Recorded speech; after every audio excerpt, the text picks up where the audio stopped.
पंचायती राज चुनाव की पोलिंग पार्टियां जिला मुख्यालय स्थित बांगड़ महाविद्यालय परिसर से पुलिस की कड़ी सुरक्षा के साथ उन्हें रवाना किया गया।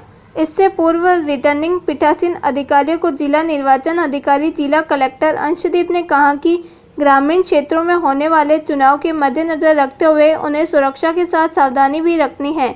कोरोना महामारी के चलते पोलिंग पार्टी के साथ सैनिटाइज भी दिया गया ताकि कोई भी व्यक्ति चुनाव ड्यूटी के बाद इस महामारी के संपर्क में न आए एवं प्रत्येक बूथ पर भी सीमित मतदाताओं की उपस्थिति ही कर दी गई ताकि अधिक संख्या में लोग उपस्थित नहीं हो पाएंगे। तो दूसरी ओर एवं जिला अधिकारी ईवीएम मशीनों की देखरेख भी की। पुलिस के हथियारबंद जवानों के साथ रवाना किया। में खाकी लिफाफा अलग से मिला है जिसमें उप सरपंच के लिए मतपत्र है, वार्ड पंच, वार्ड संख्या प्लस एक सरपंच, जितने वार्ड है उनके लिए और एक सरपंच के लिए और 5 अतिरिक्त मतपत्र।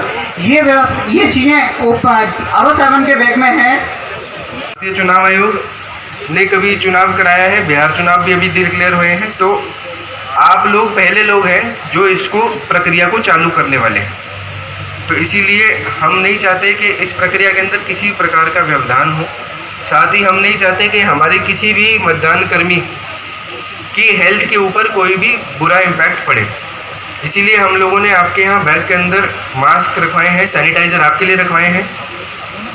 हमें कहा गया था कि 1 लीटर सैनिटाइज़र रखवाना है वोटर्स के लिए, हमने आपको 1.5 लीटर रखवाए हैं, एक्स्ट्रा ही रखवाए हैं ताकि आपके पास कमी ना पड़े। पर सेफ्टी रखना हमारा काम है। सेफ्टी के लिए 3-4 चीज़ें महत्वपूर्ण हैं। एक, आपके पोलिंग बूथ के बाहर जैसा मैंने कहा लाइन नहीं लगनी चाहिए। उसके लिए हमने व्यवस्था ये की है कि 900 आदमी का बूथ कर दिया जहाँ पहले 1100 का होता था। पोलिंग का समय हमने 1 घंटा बढ़ा दिया है ताकि भीड़ और कम लगे, परंतु उसके बाद भी ऐसा हो सकता है कि ज़्यादा भीड़ लगने की यदि कोई संभावना लगती है तो आप अपने संबंधित RO और ZO को ज़रूर सूचित कराएं ताकि उचित व्यवस्था कराई जा सके। सेकेंड, आप सभी लोगों से हमारा निवेदन रहेगा कि पूरे चुनाव की प्रक्रिया के दौरान मास्क, आपको ग्लव्स भी दिए गए हैं, उसको पूरे समय पहने रखें। इस समय जो स्थिति है कोरोना की, हम नहीं चाहते हैं कि किसी भी एसिम्प्टोमेटिक केस के द्वारा हमारा एक भी मतदान कर्मी कोरोना से इन्फेक्ट होके आए।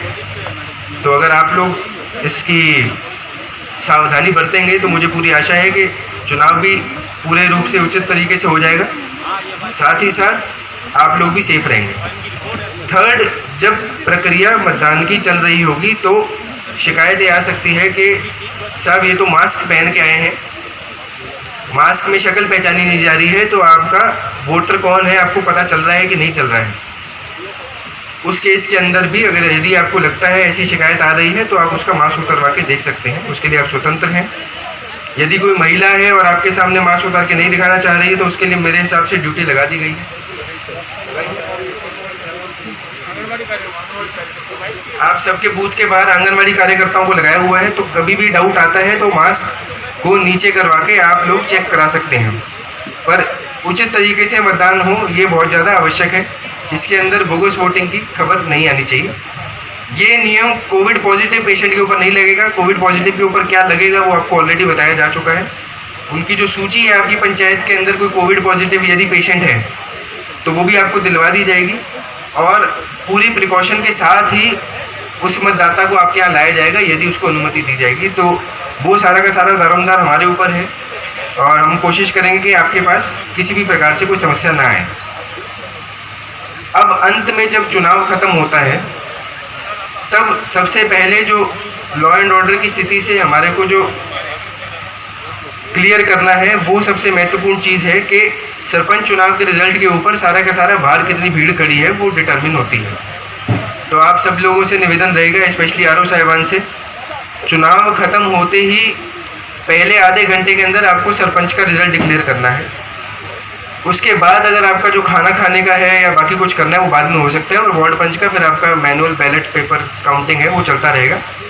पर कहीं से भी कृपया करके ऐसी सिचुएशन ना लेके आएँ कि सब चुनाव ओवर हो गया है और 1-1.5 घंटा बीत चुका है, बाहर भीड़ बढ़ रही है और काउंटिंग हमारी चालू नहीं हुई या काउंटिंग पूरी नहीं हुई है। आज की डेट में ईवीएम के अंदर आपके चाहे सबसे बड़ा मेरी जो हिसाब से पंचायत रायपुर है जहाँ पे 17 बूथ हैं, उसको भी आधे घंटे से अधिक नहीं लगेगा चुनाव का रिजल्ट डिक्लेयर करने में, एटलीस्ट सरपंच का।